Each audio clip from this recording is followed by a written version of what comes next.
Irmãos, vamos então passar agora para o nosso momento de aula da escola dominical. Fechamos aí a nossa devocional e hoje nós vamos começar um novo tema. Nessa sequência aí do curso básico de teologia, ou das doutrinas básicas, nós fechamos a semana passada sobre o Espírito Santo e as questões relacionadas à doutrina do Espírito Santo, falando sobre os dons carismáticos. E hoje nós vamos falar sobre andar de modo digno, da vocação de andar como filhos da luz, de andar em amor, de andar em prudência. Nós vamos começar a tratar sobre a vida cristã. E dentro desse tema nós vamos tratar de tudo aquilo que refere-se à vida cristã, tanto a prática moral, quanto a questão litúrgica, né? Do dia a dia, do serviço litúrgico, da oração, do culto, dos sacramentos, ou seja, tudo aquilo que tange a vida cristã. Então hoje nós iniciaremos aí. O primeiro texto que eu quero que você abra aí, que é o texto chamativo da nossa lição, é o Salmo de número 128, verso 1. Que nós já mencionamos em alguns outros momentos, mas provavelmente você sabe de cor,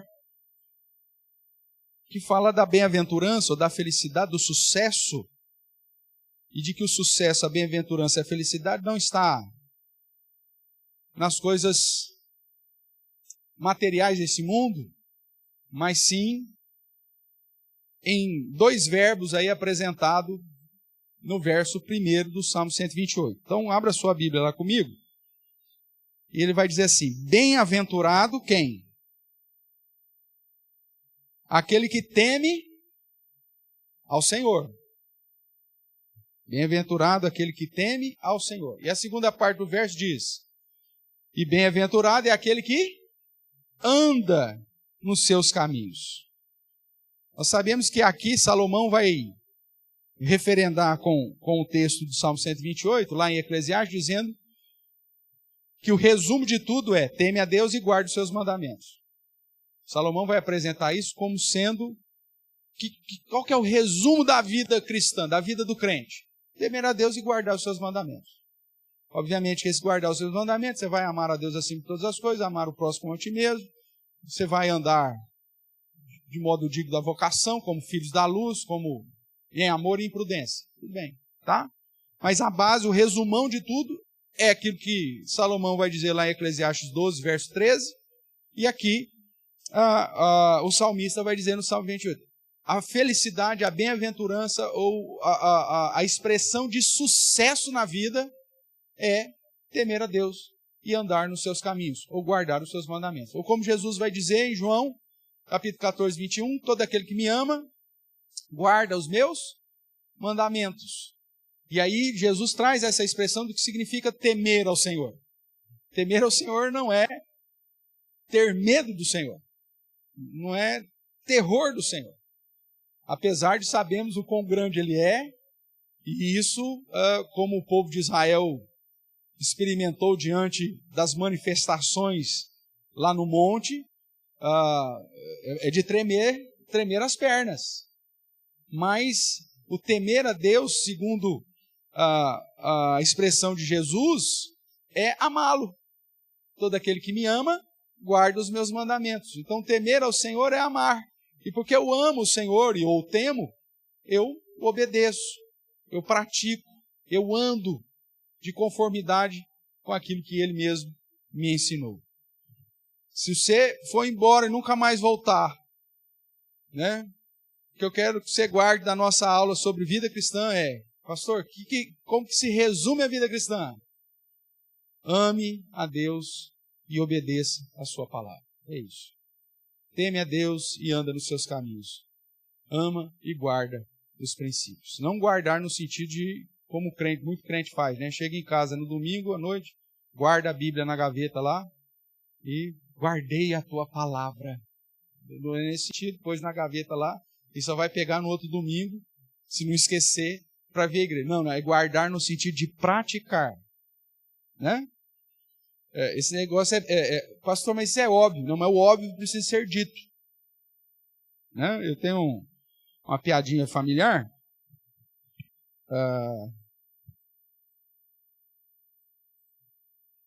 Minha cunhada, quando adolescente, resolveu lá tomar um chá de emagrecimento. Né? Ela pegou lá o rótulo do bendito chá lá, que prometia milagres. Aí estava lá. Esquente um copo d'água, uma caneca de água, sei lá, de água, fervendo, jogue 2 colheres do chá e descanse por 10 minutos. Tá. Aí ela foi lá, fazia o chá, tomava e ia dormir. Aí depois de uma semana dormindo toda a tarde, o meu sogro, ué, que coisa é essa? Não, é que eu estou fazendo um tratamento de emagrecimento. Ah, é? Só que eu perco hora, porque fala para descansar 10 minutos, eu acabo ficando a tarde toda. Aí, meu sogro, peraí. Não, mas é o chá que tem que ficar descansando 10 minutos antes de você beber. Então, às vezes, o óbvio precisa ser dito. Guardar a palavra não é pôr ela dentro da gaveta lá não, hein? É colocar ela em prática na sua vida. Interpretação de texto faz muita diferença. Então, cuidado. Então, basicamente, a vida cristã é amar a Deus e obedecer. Agora, para amar a Deus e obedecer, eu preciso conhecer a palavra, a vontade dele, aquilo que ele revelou, o que ele espera de mim. E por isso, alguns dizem que a Bíblia é esse manual de vida. Né? Um manual do fabricante para todas as áreas da nossa vida. É o testamento de um pai para o seu filho ou para a sua filha. E todos aqueles que amam desejarão ardentemente conhecer isso. Imagine você como filho ou filha. Vamos imaginar que seu pai não esteja mais contigo, só que ele deixou uma carta para você. Você vai ter desejo de saber o que ele escreveu para você? Pensando num contexto terreno, vamos lá. Seu pai morreu, você estava ainda sendo gerada ou gerado. Seu pai sabia que ia morrer antes de te conhecer e ele então escreve lá um texto para você, uma carta. Aí quando você chega no entendimento, a sua mãe chega para você e fala, seu pai escreveu isso aqui para você antes dele morrer. Para você. Aí você fala assim, não quero nem saber. É isso? Geralmente é esse sentimento que vai ter ou não? Não, a pessoa vai ficar doida, eu quero aprender a ler o mais rápido possível para poder tomar conhecimento daquilo que meu pai me disse. O testamento que Jesus deixa é justamente isso, né? Ele foi assunto ao céu, espiritualmente está conosco, é verdade, mas ele nos trouxe princípios e disse que é justamente esses princípios que iriam nortear a nossa vida. E tem gente que se diz cristão, mas que não tem desejo de saber aquilo que o próprio Cristo nos ensina. Ele disse que nós devemos guardar e ensinar aquilo que ele nos deu para todos. Mas para eu fazer isso, eu preciso primeiro conhecer, eu preciso saber. Então, para temer a Deus e andar nos seus caminhos, eu preciso conhecer a lei. E aqui lei como sinônimo de revelação, de escritura. Só que nós já estudamos sobre a revelação lá no comecinho, vimos que Deus resolveu se revelar a nós, e ele então usou alguns meios para fazer essa revelação, primeiramente aos pais, depois os profetas, e nos últimos dias pelo Filho. E aí nós temos aquilo que hoje nós chamamos de Bíblia. Isso sintetiza a vontade de Deus, ou também pode ser chamado da lei. Mas antes, lá no começo, nesse período inicial, da progressão da revelação, ele nos deu a lei propriamente, aquilo que os judeus chamam de Torá. E essa lei de Deus precisa ser entendida, porque a partir dessa lei é que então nós vamos ter os princípios necessários para temer a Deus e andar nos seus caminhos. Tudo bem até aqui? Então vamos lá. Nós sabemos que Deus outorgou a Adão, isso desde o começo, uma lei, né, como o pacto de obras. E posteriormente revelou a Moisés, e através de Moisés, que essa lei haveria sido sintetizada e dividida em práticas, em regras específicas para 3 áreas da vida humana. Então, mesmo que desde o início nós temos Deus revelando a sua moral, revelando as suas regras, os seus pactos com Adão, isso só vai ser sintetizado, organizado de uma maneira mais clara em Moisés, que apontava, obviamente, servia de sombra, de parábola, né, de ilustração para aquilo que Cristo depois definiria como o padrão. Veja, é uma progressão, não é uma constante, mas a lei do Senhor, ela é revelada e ao mesmo tempo em progressão, ao ponto que chega em Cristo e ela se torna clara e definitiva e completa. Em Adão havia menos conhecimento sobre a redenção e a postura de vida do que para nós hoje. Ou mesmo, voltando antes, do que para Moisés, do que para Davi, do que para Pedro, João e assim sucessivamente. Só que ao mesmo tempo o essencial já havia sido dado a Adão. Ele sabia que a partir daquele pacto, daquela ordem, daquele mandamento de não comer do fruto do conhecimento do bem e do mal, já estava estabelecida uma relação de temer a Deus e guardar os seus mandamentos. O fato é que o homem e a mulher amaram mais a si mesmo. Desejaram ser como Deus, vai dizer o texto da Gênesis. E por amar mais a si mesmo, eles então desobedecem. Mas desde o início nós já tínhamos esse mesmo padrão. Deus disse, se você me amar e me obedecer, você vai comer o melhor dessa terra. Tem tudo aí, tudo.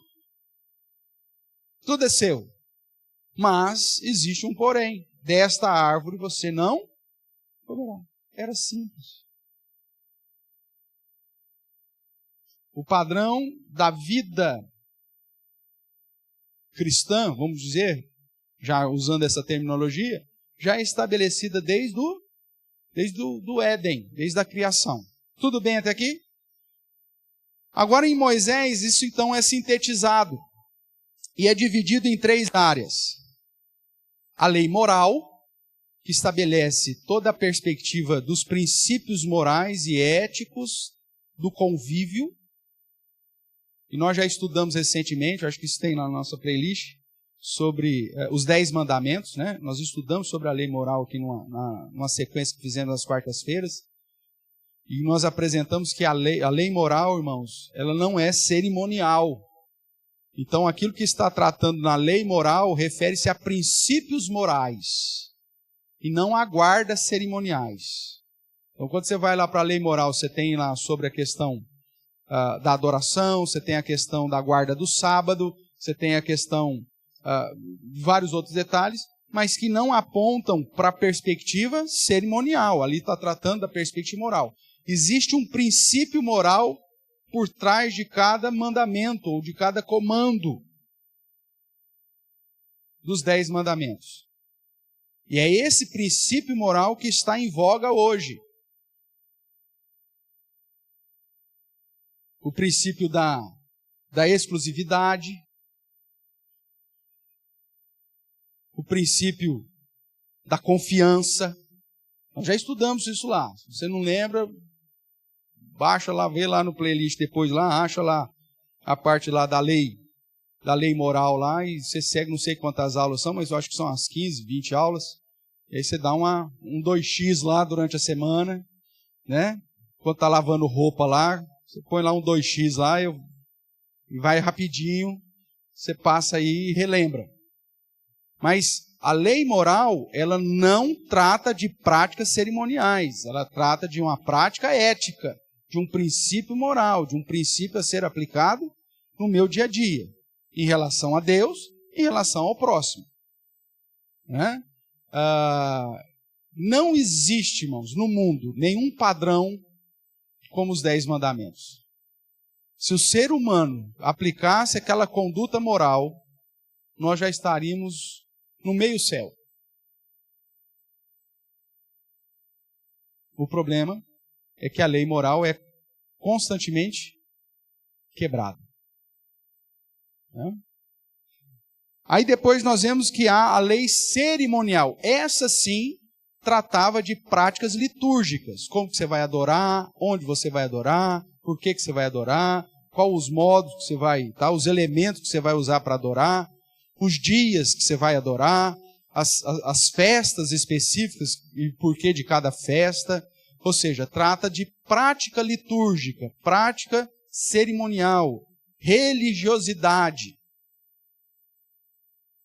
O grande problema na vida cristã é que muitos cristãos se convertem e eles não fazem a distinção entre lei moral, lei cerimonial e a lei civil do povo de Israel. E aí eles confundem, e aí eles acham que o cumprir de alguma parte da lei cerimonial faz dele justo. Mesmo porque nós já sabemos que a lei cerimonial já foi o quê? Cumprida.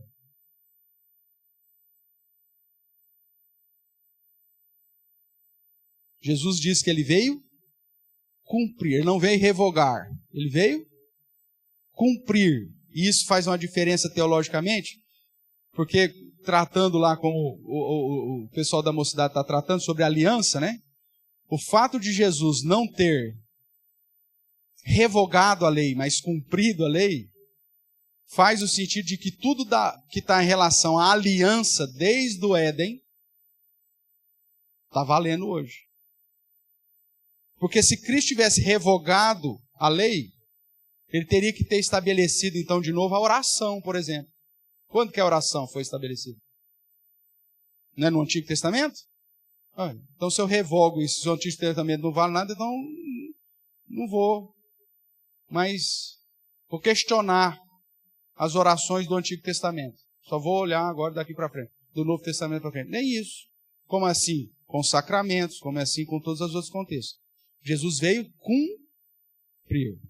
E a terceira divisão que Moisés faz é a divisão chamada lei judicial ou lei civil de Israel, que tratava do dia a dia do povo, que tratava de situações relacionadas à manutenção do povo. Vamos pegar um exemplo simples.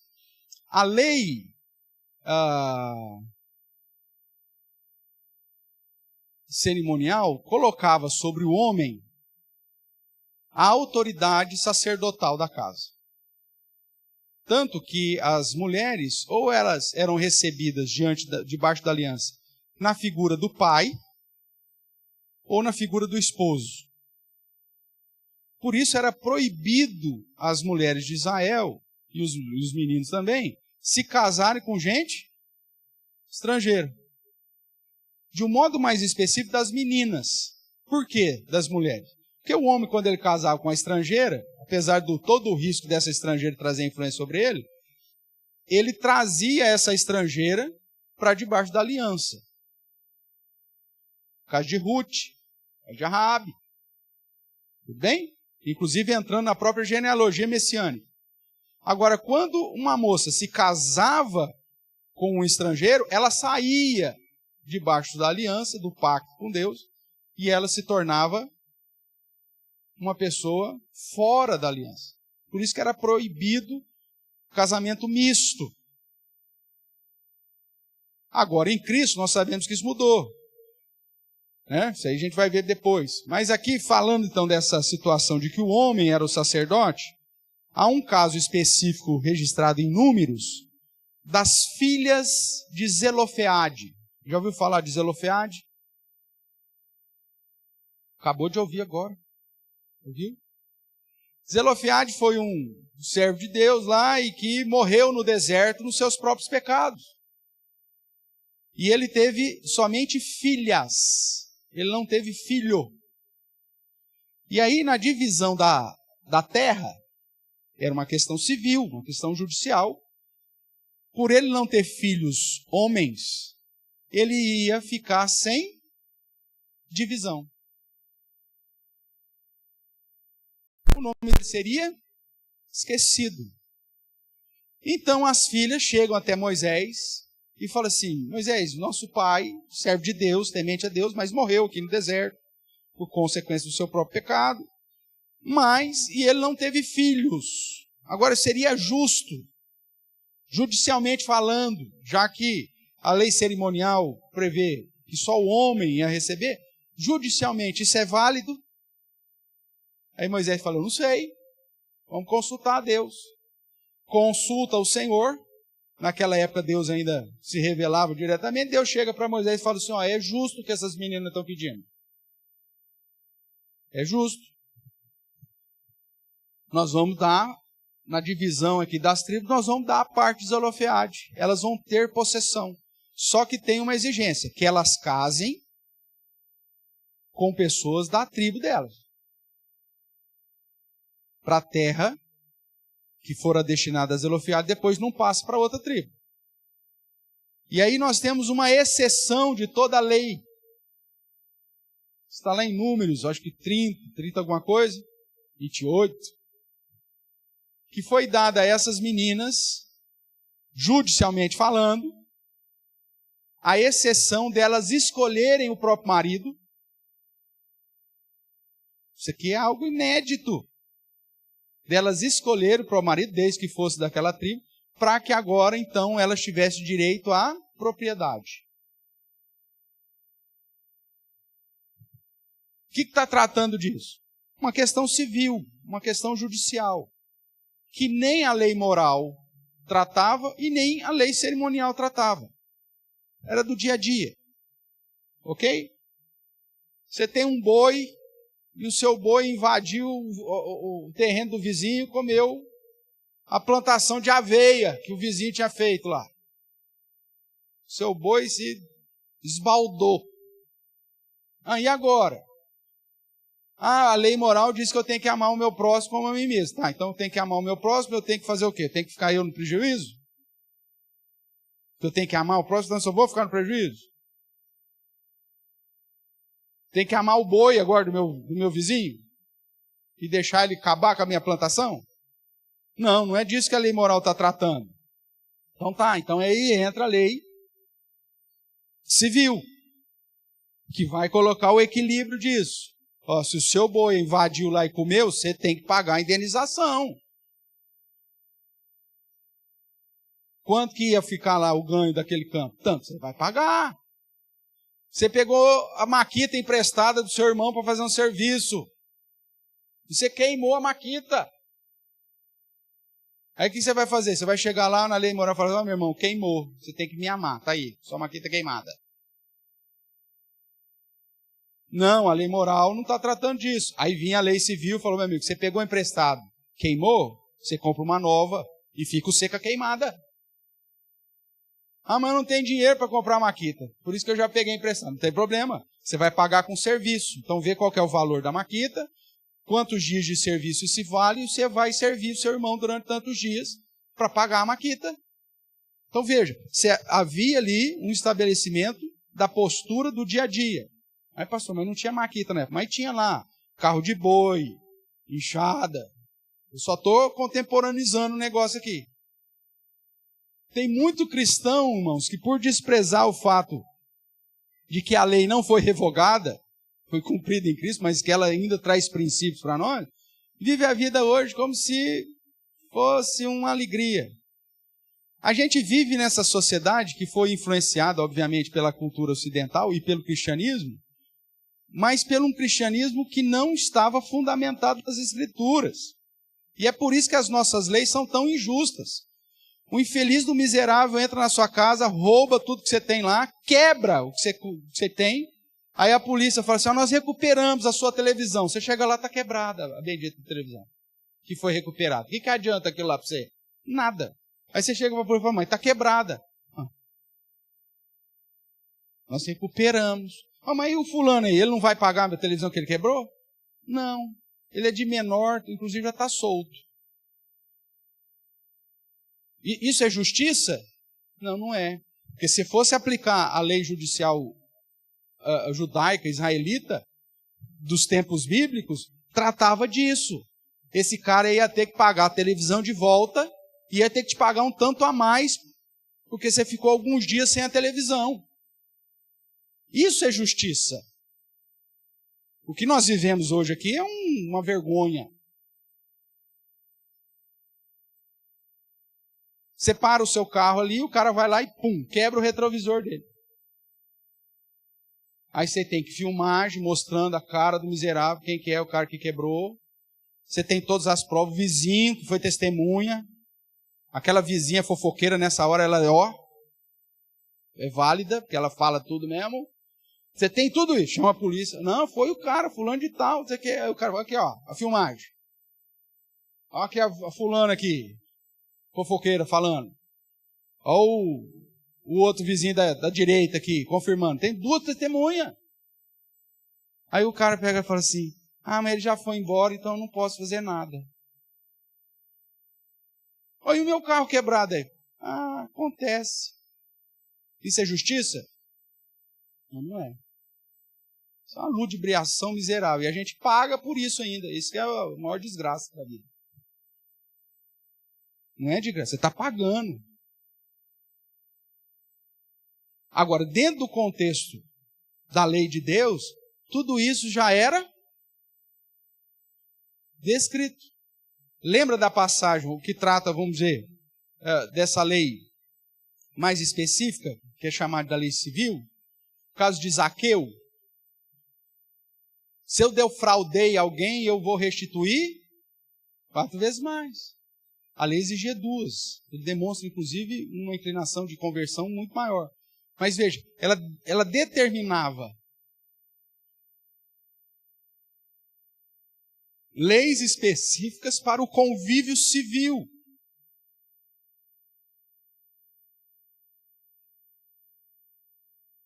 Que tratava de particularidades que a lei moral e a lei cerimonial não tratavam. Tudo bem aqui?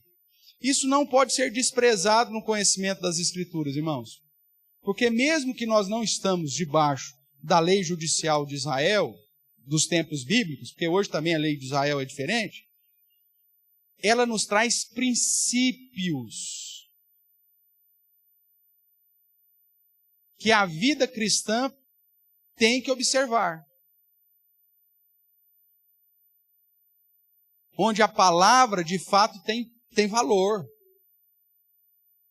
Só que a igreja, que hoje deveria ser essa agência para tratar dos problemas que acontecem, né?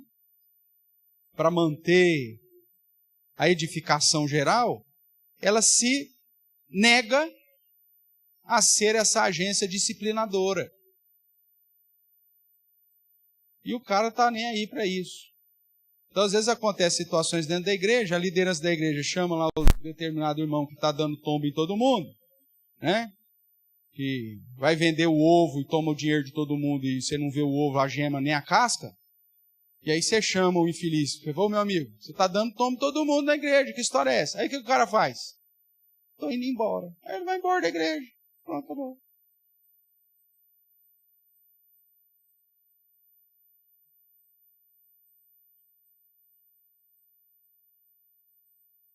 Isso é negar a Cristo, irmão. Esse cara, ele está negando a vida cristã quando ele faz isso.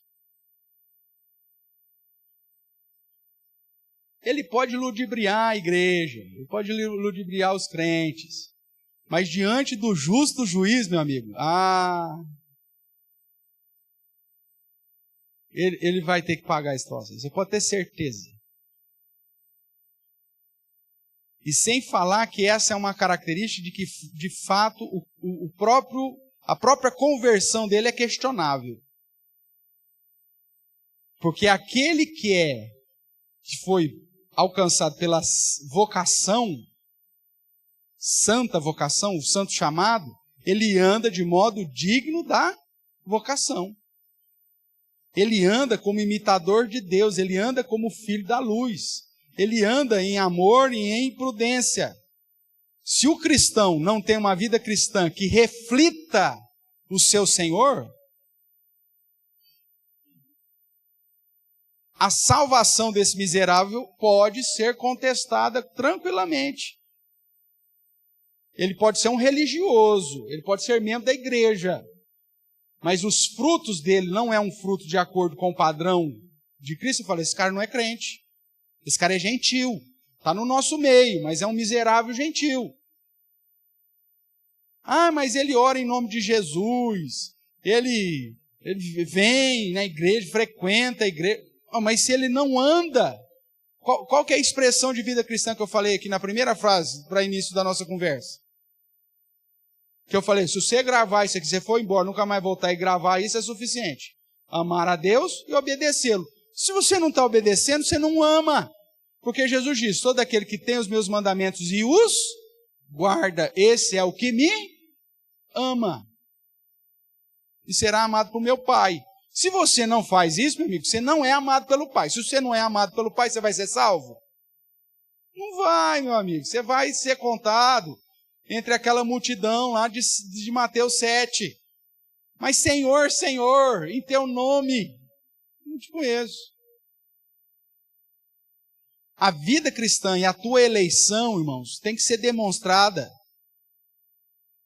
no seu jeitão de ser, no seu jeitão de andar, no modo como você lida com as coisas do dia a dia. Não é chegar aqui e vir na igreja com a cara mais lavada possível. Ai, Senhor, louvado seja o teu nome. Eu te amo, Jesus. Aí sai da porta e é um tranqueira. Não adianta. Irmãos, as igrejas evangélicas estão recheadas de falsários. Isso foi um amém ou um espirro? Ah. Cheio de falsários, irmãos. Enganam-se a si mesmo e enganam todos os outros. Hoje em dia nós chegamos na seguinte situação. Você vai contratar um prestador de serviço, o cara fala assim, eu sou crente. Você fala assim, obrigado. Porque hoje está mais fácil você lidar com o ímpio do que com o crente. Isso é uma vergonha para o evangelho. E as igrejas ficam atrás do reteté, só da emoção. Ah, eu quero sentir o poder de Deus. Você quer sentir o poder de Deus, meu amigo? Ande como imitador dele.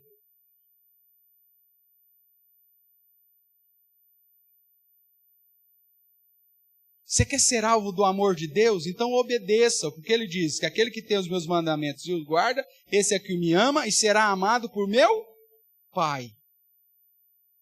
Isso é vida cristã, irmãos. E aí, sendo muito sincero, mais do que costumamente eu sou, nós estamos muito longe disso, cara.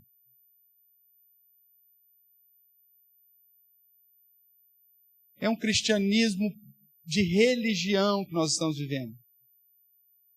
De religiosidade. De sacrifício. Porque é um sacrifício ir na igreja. Mas não é um cristianismo de vida. Um cristianismo de amor. Um cristianismo que entende que nós éramos nada e que se somos alguma coisa, somos em Cristo. E que se eu sou alguma coisa em Cristo, a minha vida não vale mais nada para mim. Essa vida é vivida para Ele. Em qualquer área que eu for atuar.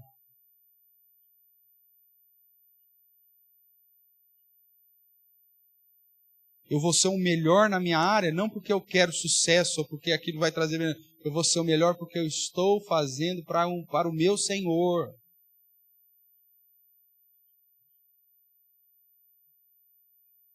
Eu vou ser zeloso porque eu não estou fazendo para homens, eu estou fazendo para Deus. Eu não vou viver em ostentação porque eu não estou fazendo isso para satisfazer as minhas próprias vontades, mas para fazer o nome de Deus ser glorificado. Eu vou cuidar corretamente da minha vida familiar, da minha vida social, da minha vida laboral, da minha vida financeira, da minha vida em todos os sentidos, porque eu testemunho a respeito do Deus que eu sirvo. Isso é vida cristã.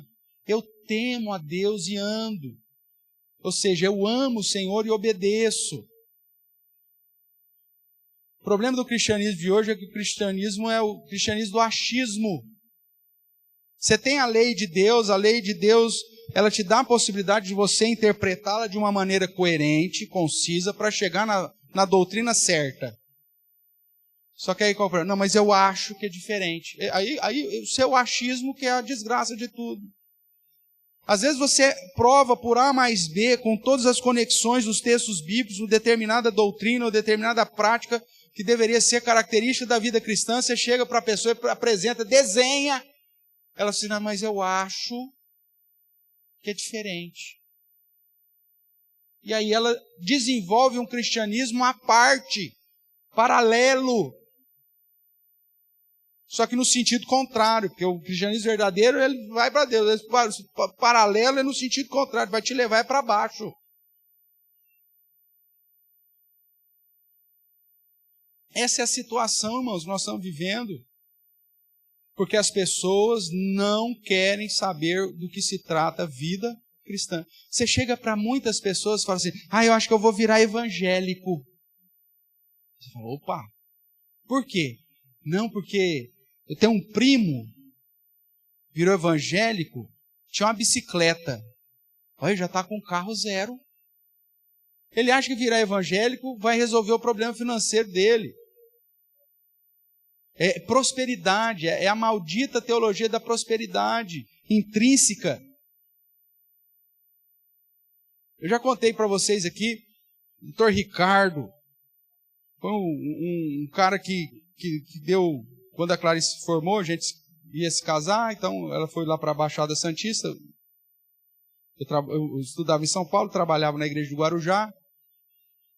E aí esse cara tinha alguns consultórios lá e alugou lá um consultório para a Clarissa trabalhar. E aí esse cara sabia que eu estava terminando o seminário. Ele chegava, rapaz, comecei numa igreja. Ricardo, que bom. Mas eu fui lá, cara, dei R$50 de oferta. Olha, aquela semana foi maravilhosa.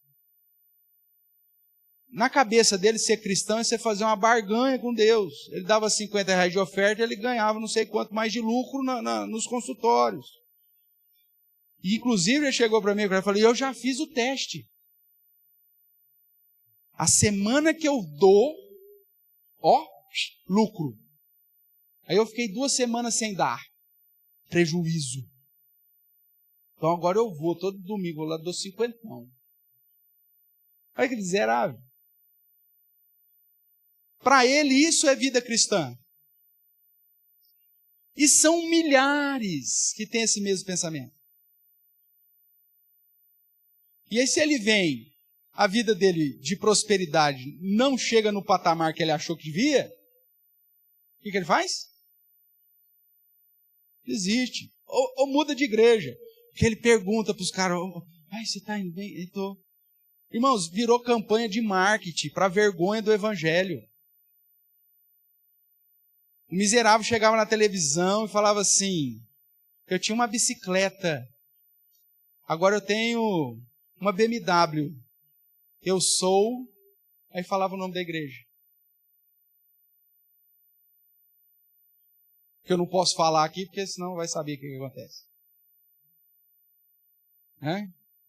Não posso falar, porque nesse universo que nós estamos vivendo, é complicado. Mas virou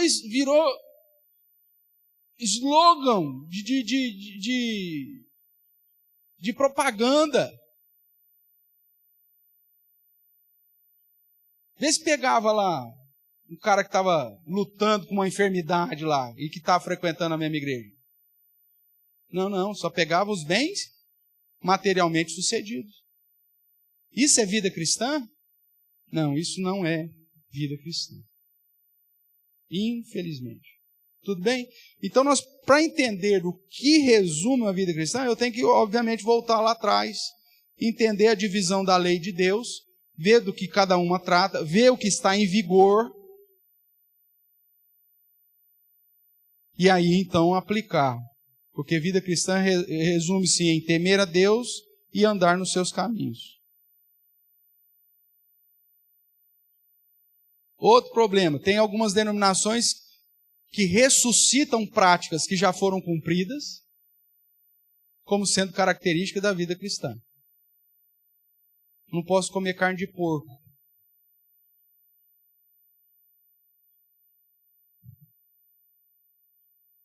Isso é vida cristã.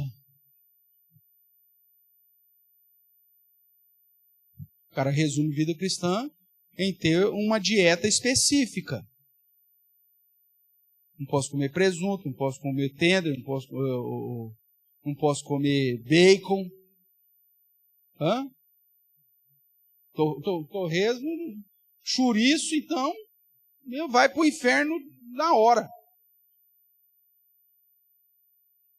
Não é verdade? Então, veja, isso é vida cristã? Pastor, eu tenho uma vida cristã. Eu bato na mulher, mas não como bacon. Parabéns! Ótimo! Você é um belo de um exemplar cristão. Você não come bacon, então você vai para o céu. Mas continua batendo na mulher, que não tem problema.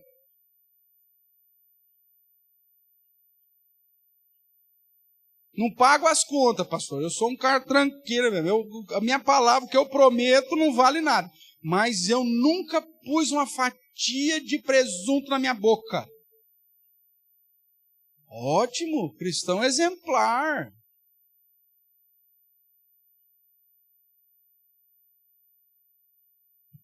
Isso é vida cristã? Diz para mim. Não, mas eu guardo cerimonialmente um dia na semana. Ou então, agora o foco maior, por causa da discussão na internet, o sábado. Paulo já disse, ninguém te julgue por causa de comida, bebida, por guarda de luas ou dos sábados, que refere aos sábados tanto cerimoniais quanto aos semanais. Aí, não, mas se você não guarda o sábado, você não é verdadeiramente cristão. Tá, vida cristã é isso? Veja, irmãos, ou nós chegamos numa avacalhação de um extremo, ou retornamos para práticas totalmente que já foram cumpridas e que não tem mais valor nenhum, e colocamos esses dois padrões como sendo padrão de vida cristã. É isso? É óbvio que não é. É óbvio. A vida cristã é muito mais que isso. Nós vamos estudar nessa sequência aqui, nós vamos ver que a vida cristã está muito mais relacionada com aquilo que você deixa de fazer em relação aos seus próprios desejos, o mortificar da sua carne, para glorificar aquele que te salvou. Afinal de contas, ele te comprou com alto preço. Sua vida não é mais sua. O problema do cristianismo de hoje, principalmente o cristianismo ocidental, é um cristianismo, irmãos, que quer fazer daqui o paraíso.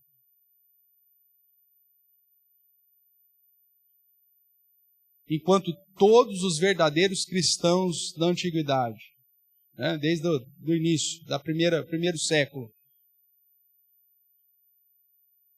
era entender que esse mundo aqui não é o nosso lar. Que o sucesso nesse lugar aqui não vale nada. Que os tesouros e o coração têm que estar firmados lá em cima. Porque onde está o tesouro, vai estar o teu coração. Só que o velho homem grita. A gente faz plano de tudo, irmãos.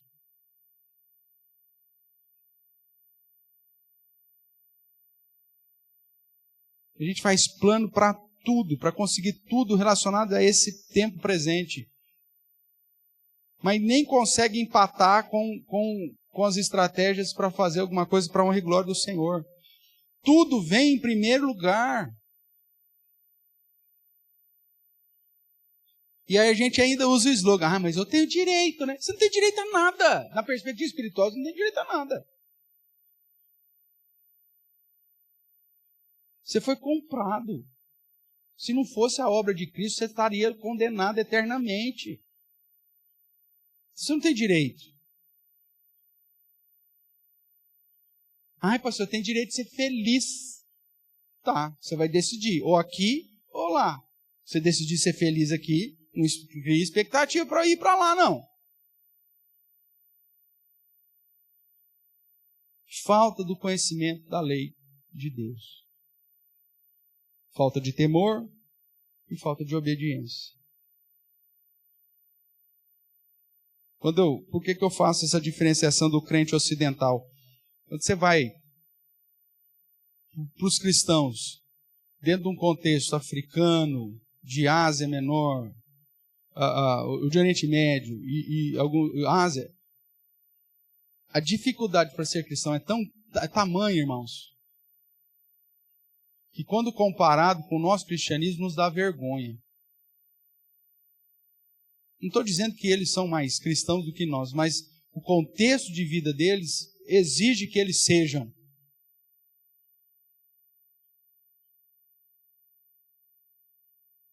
Você precisa defender a sua fé sob o risco de morrer.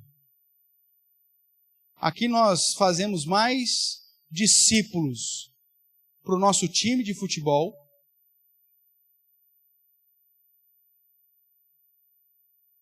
do que discípulos para Cristo.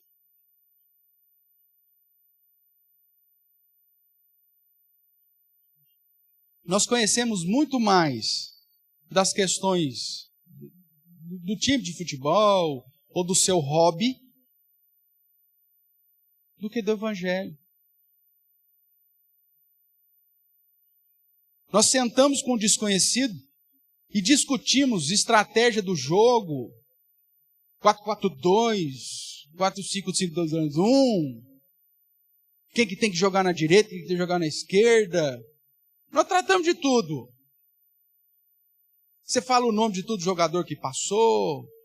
Tem gente que fala até da estatística. Fulano corre 10 quilômetros por jogo. Aí você fala assim, onde está o texto que diz que Deus amou o mundo de tal maneira? Ah, pastor, eu sei não, esses trem difíceis, eu não pergunta. Meu amigo, esse é o texto mais conhecido da história das Escrituras.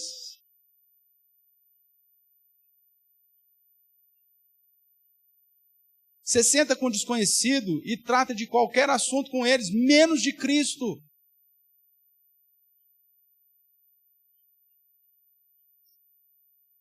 Você fala de investimento, você fala de bolsa que sobe, não sei o quê, você fala não sei do quê, você fala do projeto não sei das quantas, você fala menos de Cristo. Por quê? Porque a sua vida não é Cristo. E o velho homem está gritando, porque se você falar de Cristo, as pessoas falam, nossa, você é chato, hein? Você só fala de Cristo.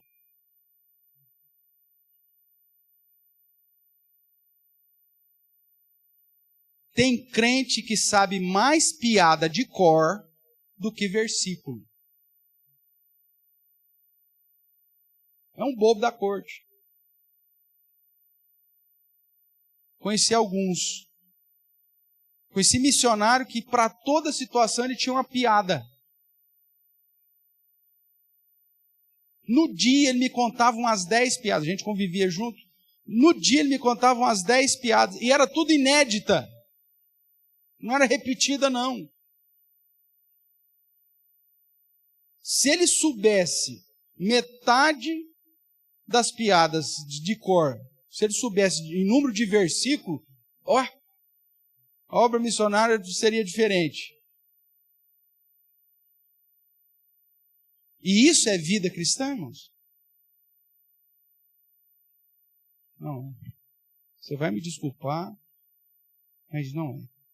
Agora, para ter uma vida cristã, você precisa ter conhecimento. Voltando lá para Efésios, dá uma olhadinha lá em Efésios comigo, que é o texto que nós usamos na devocional.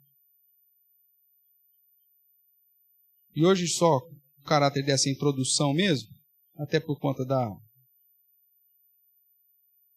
do acampamento, né, para que os irmãos estejam depois aí na semana que vem conosco. Nós vimos aí a partir do capítulo 4 que o verdadeiro cristão ele vai andar de modo digno da vocação. E aí no verso 11, até o verso 16, ele vai dar o motivo.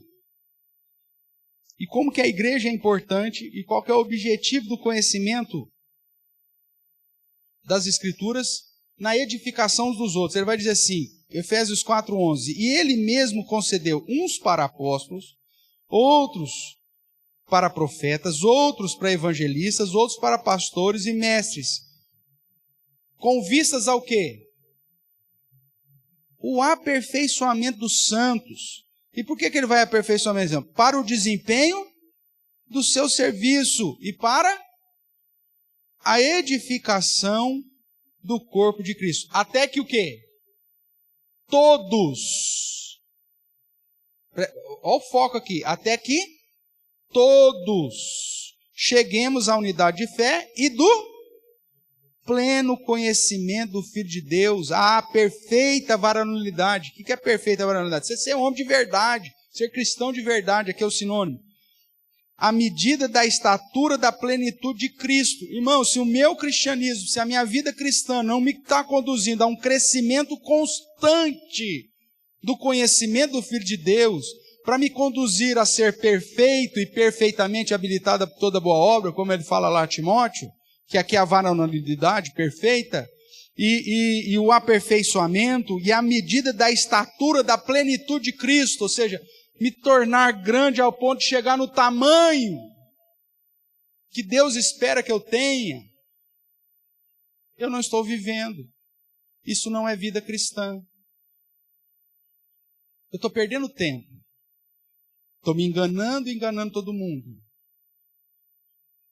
Porque vida cristã significa ter o pleno conhecimento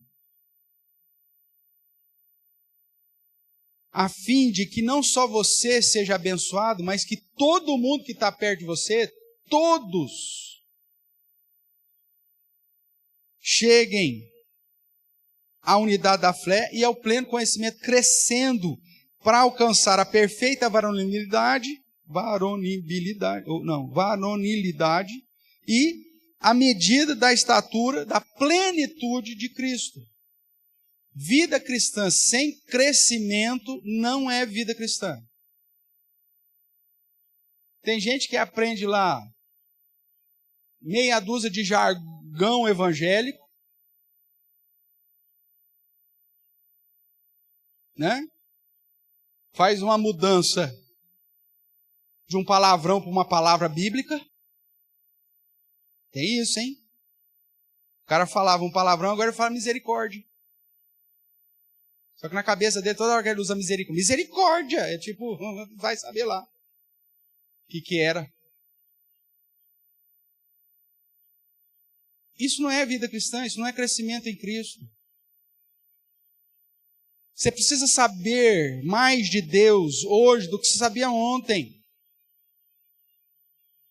Você precisa ter mais comunhão com Cristo hoje do que você tinha ontem. Mesmo porque essa vida, mesmo que você viva igual o seu Osiel, ainda é pouco. Mesmo os 90 e tantos anos, ainda é pouco para você conhecer tudo o que nós poderíamos e deveríamos saber de Cristo. Só que eu já ouvi isso. Ô fulano, você parou de ir na escola dominical? Ah, pastor, eu já estudei isso. Nossa, vou na escola dominical desde que eu era pequenininho, eu sei de tudo. Falei, então vem ser pastor no meu lugar, porque eu não sei. Se você já sabe de tudo, vamos trocar.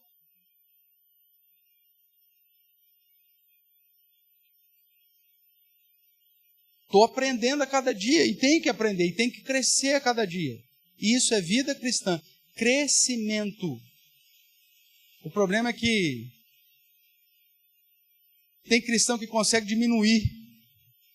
O cara chega até um determinado lugar, você fala, nossa, esse cara vai ser uma bênção. E dali a pouco o cara murcha. Isso é sinal de vida? Não, isso é sinal de morte. Começou a murchar, é que você está morrendo. Vida cristã exige crescimento constante, irmãos, mudança constante, conversão, vamos colocar conversão na perspectiva de algumas áreas que precisam ser convertidas a Cristo, constantes.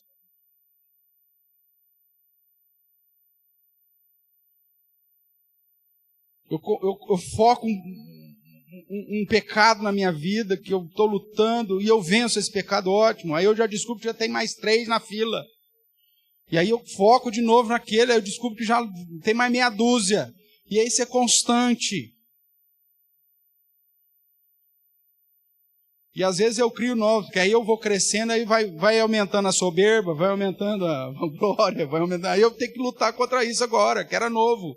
Porque antes que eu não conhecia nada, eu era humilde, mas agora eu venci lá minha mentira, venci o meu roubo, mas aí agora surgiu a minha vanglória, surgiu a minha soberba, a minha arrogância, e aí eu preciso lutar contra isso também. Vida cristã é movimento, irmãos, e movimento para cima, movimento crescente. Para isso eu preciso conhecer as Escrituras. Para a gente terminar hoje aqui, então quando eu olho para a lei, eu vejo que a lei cerimonial que foi dada a Israel, que Lucas vai chamar da igreja do deserto, ou a congregação do deserto, que era a igreja do Velho Testamento, em parte se referia ao culto e apontava, prefigurava Cristo, a sua graça, os seus atos, os seus sofrimentos, o seu benefício. Nós temos estudado em Hebreus, né?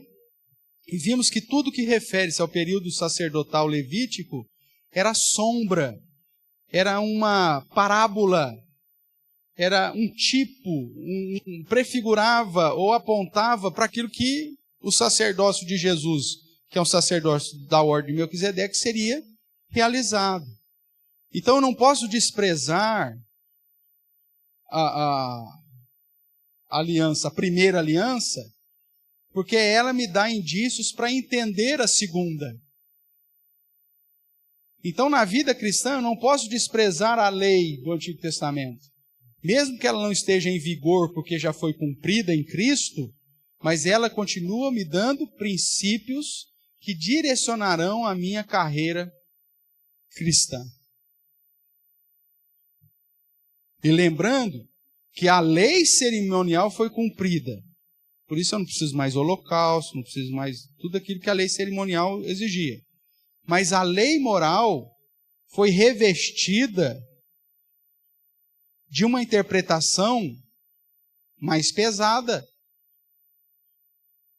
Abra sua Bíblia lá em Mateus, para a gente terminar. Mateus capítulo 5, que é o sermão da montanha, que é o texto que eu citei, Mateus 5,17.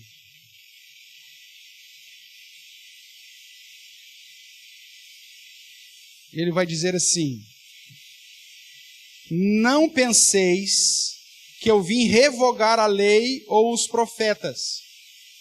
Não vim para revogar, eu vim para cumprir. Já que a gente não dava conta de cumprir, ele veio cumprir por nós. Porque em verdade vos digo, até que o céu e a terra passem, nem um i ou um tio jamais passará da lei, até que tudo se cumpra. Aquele, pois, que violar um desses mandamentos, posto que dos menores, e assim ensinar os homens, será considerado mínimo no reino dos céus. Aquele, porém, que os observar e ensinar, este será considerado grande no reino dos céus. Porque vos digo que se a vossa...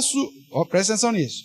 Porque vos digo que se a vossa justiça não exceder em muito a dos escribas e fariseus, dos religiosos, jamais entrareis no reino dos céus. E aí ele vai começar a tratar de alguns assuntos relacionados aí à lei moral, né? Verso 21, por exemplo. Ouviste que foi dito aos antigos, não matarás. E quem matará estará sujeito a julgamento. Eu, porém, vos digo que todo aquele que sem motivo se irar contra seu irmão estará sujeito a julgamento. E quem proferir um insulto a seu irmão estará sujeito a julgamento do tribunal. E quem lhe chamar tolo, ou seja, desprezível, está sujeito ao inferno de fogo. Veja, ele pega a lei moral, que diz, não matarás, que a ideia é não assassinarás. E ele diz, olha, não é, você não quebra o não matarás simplesmente quando você vai lá e assassina alguém. Mas quando você tem atitudes menores, que já o despreza, que já o insulta, que já o fere com palavras. Isso já é quebra do não matarás. Então veja, Jesus não veio revogar, ele veio cumprir. E em especial na lei moral, ele a reveste de uma interpretação muito mais pesada aos olhos humanos do que o fariseu fazia. E ele diz o seguinte: por que Jesus faz isso? É porque ele sabe que a salvação não é por obras, não é porque você guarda, porque não é impossível guardar isso mesmo. E ainda mais agora com esse peso adicional, né? Com essa interpretação mais clara que Jesus trouxe. Mas a ideia dele é o seguinte: olha, sua vida cristã, ela tem que, usando o termo aqui do verso 20, exceder em muito a prática dos religiosos. Se a vida cristã for simplesmente o cumprir de exigências, de regrinhas religiosas, irmãos, então Cristo não é o Senhor desse cristianismo. Porque o cristianismo que Jesus institui, a sua justiça tem que exceder em muito a prática dos religiosos. Ah, eu guardo o sábado, ou eu vou na missa de domingo. Ah, mas eu faço terço. Eu dou o dízimo. Se é isso o cristianismo, você está furado. É vida, irmãos. Vida cristã é ser um embaixador de Cristo nesse mundo caído. É glorificar ao Senhor em todas as áreas da vida e ser instrumento para que todos cheguem ao pleno conhecimento da palavra de Cristo. Através não só do meu ensino, mas da minha vida. Semana que vem, se Deus permitir, nós vamos trabalhar um pouco mais aí com todo mundo, né? Com essa divisão entre lei moral, lei cerimonial e lei civil. E aí vermos alguns princípios que apontam para práticas do nosso dia a dia como uma verdadeira vida cristã. Em resumo, teme a Deus e anda nos seus caminhos. Ou ame a Deus e obedeça, ou guarde a sua palavra.